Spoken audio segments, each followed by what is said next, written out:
아쉽게도 코스닥마저 하락 전환으로 돌아서면서 700선을 결국엔 또다시 내줬습니다. 지금 0.3%대 하락세 보이고 있고요. 코스피도 0.5%까지 조정폭이 다시금 더 커지고 있는데요. 현재 이 시장에서 가장 뜨거운 거는 시장이 전체적으로 하락세를 보이고 있다는 것도 있지만 두 가지 기업에 대한 이슈를 꼽아봤습니다. 일단 대우조선해양의 한화그룹으로의 인수에 대한 이야기, 그리고 DB하이텍의 물적 분할 철회 결정 소식입니다. 관련하여 오늘 프레스티지 경영전략연구소의 반종민 소장과 함께 이야기 나눠보겠습니다. 소장님 어서 오세요. 네, 안녕하세요. 네, 반갑습니다. 먼저 대우조선해양 얘기부터 좀 해보도록 하죠. 한화그룹의 매각 얘기가 지금 거의 이제 확실시되고 있는 거죠. 물론 이제 중간중간 뭐 경쟁 입찰도 있고 내용도 있겠지만 거의 맞다라고 보면 되는 거죠. 네, 사실 거의 맞을 가능성이 높다라고 저는 좀 예측을 하고 있습니다. 뭐 여러 가지 부분들이 있죠. 왜냐면은 이전에 2022년 이럴 때 그 현대중공업 관련된 부분들을 통해서 어떻게 보면 인수를 하려고 했다가 결국은 무산이 됐긴 했지만은 그렇다 하더라도 계속 이제 매각 이슈는 어쩔 수 없이 나올 수밖에 없을 것입니다. 사실 그렇습니다. 그러니까 대우조선해양이 뭐 너무 좋지 않았어요. 그러니까 뭐 실적이나 그런 부분들도 그렇고, 작년에 그 영업이익 기준으로 봤을 때도 마이너스 1.7조 정도의 손실을 봤던 부분들이 있거든요. 네. 그런 부분들을 봤을 때는 아무래도 빨리 이 부분들을 통해서 뭐 피인수든 뭐 인수 자체를 빨리 거쳐야지만 경영 정상화를 이룰 수 있고, 그 부분들을 통해서 앞으로 좀 경영을 좀 완벽하게 할 수 있지 않을까라고 좀 보고는 있거든요. 네. 사실 2022년 1월에 그 현대중공업도 인수에 참여를 했었습니다. 그때 당시 때 그 유상증자의 1.5조 가량을 좀 얘기를 했던 부분들이 있었는데, 그게 결국은 불발된 케이스가 뭐냐면은 마지막에 그 EU 기업 결합 심사에서 통과를 하지 못했던 부분들이 좀 크거든요. 그런 부분들을 봤을 때도 뭐 지금 현재 뭐 2억의 유상증자 관련된 이슈도 나오기는 하지만은 그 부분들을 통해서도 좀 갈 그 스텝들이 좀 몇 가지가 남아 있다라는 말씀을 드리겠고요. 네. 그리고 하나그룹이 그 이러한 대우조선해양을 인수를 하는 이유는 사실상 사업 확대적인 부분들이 좀 많이 크지 않나 보고는 있습니다. 그러니까 대표적으로 하나에어로스페이스가 굉장히 큰 부분들을 통해서 뭐 인수를 뛰어든 부분들도 있긴 한데, 이게 사실 그렇습니다. 뭐 하나에어로스페이스 하면은 결국은 이제 그 방산주로서의 뭐 항공기 뭐 그런 쪽으로 많이 볼 수는 있겠지만은, 이 대우조선해양을 통해서 어떻게 보면 선박과 관련된 뭐 방산업도 영위할 수 있고요. 그 부분에서 새로운 사업을 통해 여러 가지 확대할 수 있는 부분들도 많이 있기 때문에 이 점을 좀 지켜보시는 게 낫지 않을까. 대표적인 부분들을 봤을 때는 우리나라 방산업체 중에 LIG 넥스원이 있습니다. 그게 이제 이지스함으로써 우리나라에서 굉장히 좀 유명하거든요. 그 부분들을 봤을 때는 아직까지 이제 군함이나 이런 부분들에 대한 새로운 시장 문화를 좀 개척을 하지 않을까라는 좀 모습을 보고 있습니다. 네, 지금 이제 세부적인 내용을 보면요. 회사 한화 관련된 그룹주 안에 있는 기업들 여러 개가 지금 지분이 나눠지는 거잖아요. 네네. 구조를 좀 명확하게 봐야 될 것 같습니다. 2조 원 유상증자 방안의 세부적인 내용을 보면은 한화 에어로스페이스, 뭐 한화 시스템 이 외에 기타 법인들이 지금 포함되어 있는데 어떤 구조인 거죠? 사실 그 한화 에어로스페이스는 그 총 2조 원에 대한 유상증자를 통해서 인수를 거쳐가는 과정인 건데요. 지금 뭐 확인된 바로서는 뭐 한화 에어로스페이스에서 1조 원, 그리고 한화 시스템에서 5천억 원, 그리고 하나 임팩트 파트너스에서 4천억, 그리고 나머지 이제 에너지 또는 추가 자회사를 통해서 각각 이제 3개의 회사가 1,000억씩 해서 총 2조의 규모를 만들 계획을 가지고 있습니다. 결국은 이 부분들을 통해서 왜 이렇게 여러 가지의 회사들이 같이 이제 인수를 하느냐라고 볼 수 있겠는데요. 사실 대우조선해양 아까도 말씀드렸지만 영업이익이 작년에 마이너스 1.7조가 나왔습니다. 그러면 그 정도의 재무 구조를 개선을 하려면은 못해도 2조 원 가량의 자금이 유입이 돼야 되거든요. 근데 하나 뭐 큰 기업이기도 하고 그룹 자체가 크기도 하지만은 그 1조와 2조, 그러니까 뭐 조 단위에 대한 금액을 투자를 해서 한 번에 들어가기에는 굉장히 리스크가 큽니다. 경영적인 부분들. 그 부분들을 봤을 때는 각자 이제 나눠서 자금을 모으고 그 부분을 통해서 인수를 결정한 부분들이 있다 보시면 될 것 같습니다. 자, 그러면 인수 이제 확정 전에 뭐 남은 관문이 뭐 하나 있다라고 하는데 그건 뭐 어려운 건가요? 사실 현대중공업이 1.5조, 그러니까 그거는 아마 이전에 재무 때문에 그 예측을 해서 그렇게 됐던 부분들이 있었는데, 사실 이번에 2조 뭐 그런 부분들 했지만은 삼성중공업 좀 예를 들으면 좀 간단할 것 같아요. 그 삼성중공업이 대규모 유상증자를 통해서 1조 원 가량의 그 유상증자를 실시를 했었습니다. 네. 근데 그게 그 대규모 유상증자 1조면 엄청나게 큰 규모잖아요. 그렇죠. 그런데도 완판이 됐어요. 즉 조선 부분에서 대기업과 연계되어 있는 유상증자는 생각보다 빠르게 이제 자금을 모을 수 있는 부분들이 있지 않나라고 좀 보고는 있습니다. 네. 사실 이런 부분들 관계도 봤을 때도 뭐 여러 가지 있기는 하지만은 좀 어떻게 보면은 그 이러한 사업적인 부분을 통해서 가져오는 부분도 있고 뭐 앞으로에 대한 그 조단위 부분에 대해서도 갖고 오는 부분들은 있는데 네.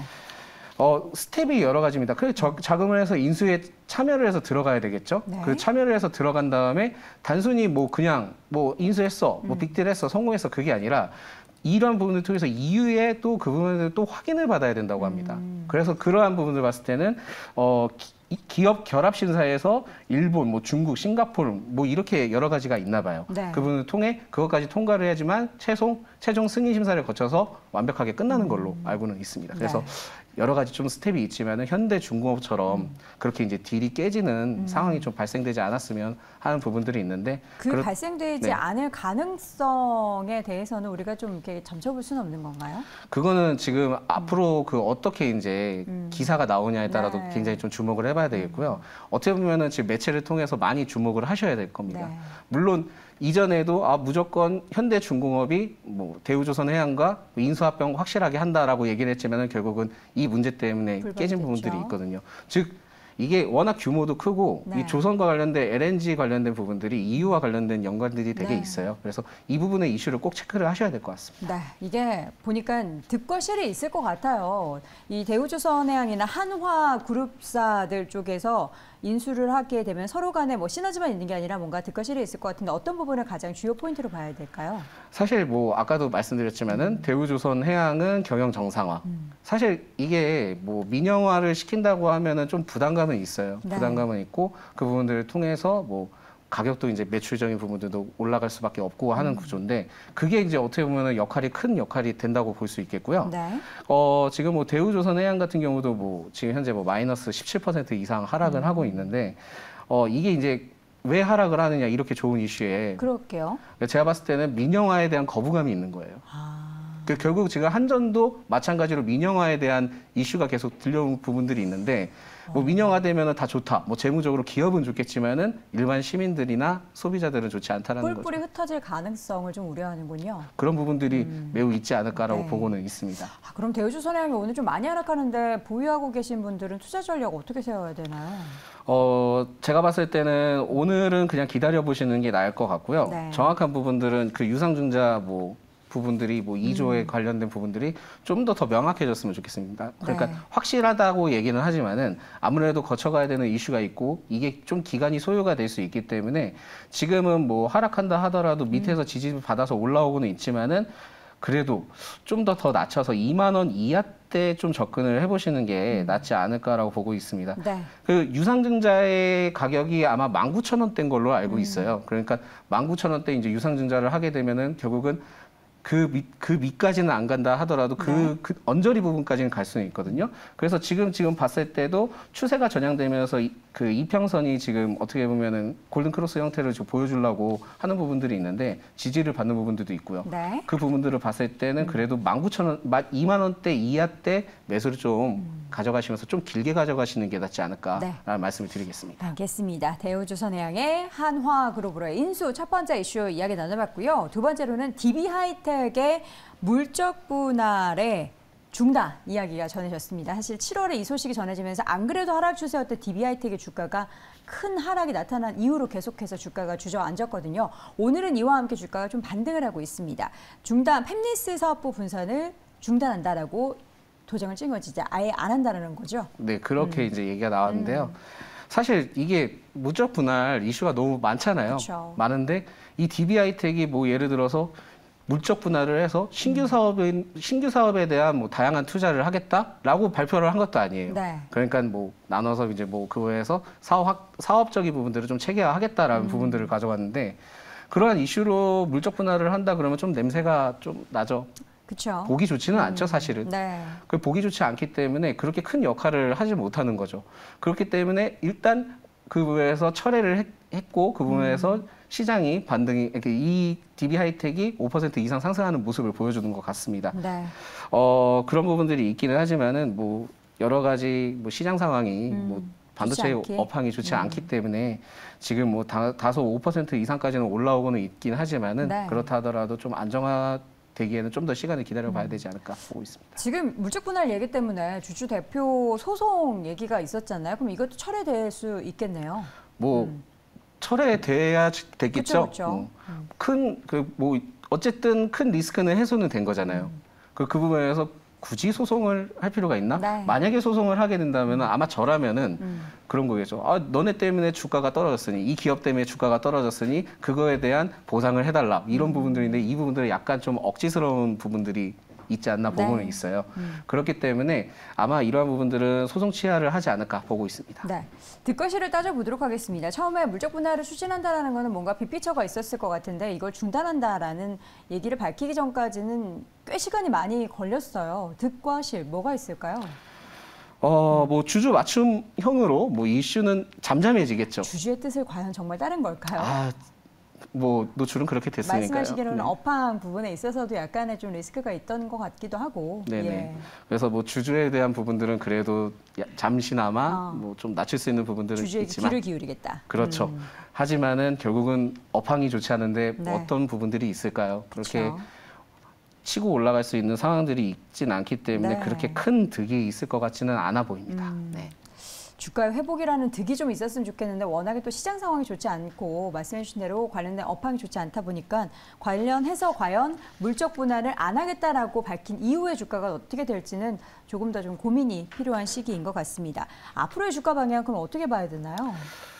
사실 이게 제일 어려운 부분이 뭐 근데 이미 결국은 어느 정도 말씀하신 것 같아요. 좀 부정적인 네. 얘기를 많이 하셔서. 뭐 분사 소식 결국은 이제 물적 분할 때문에 7% 이상 하락을 했던 시점이 네. 결국은 그 7월 12일이었습니다. 그렇죠. 이렇게 이제 하락을 하면 누군가 밑에서 그 매수를 해주는 주체가 있어야 되는데 그런 특이점이 보이지는 않아요. 네. 사실 이 DB 하이텍이 뭐 반도체를 통해서 재작년하고 작년에 좀 많이 올라간 부분들이 있었는데 2013년이나 14년 그때는 매각을 하려고 굉장히 많은 노력을 했었습니다. 네.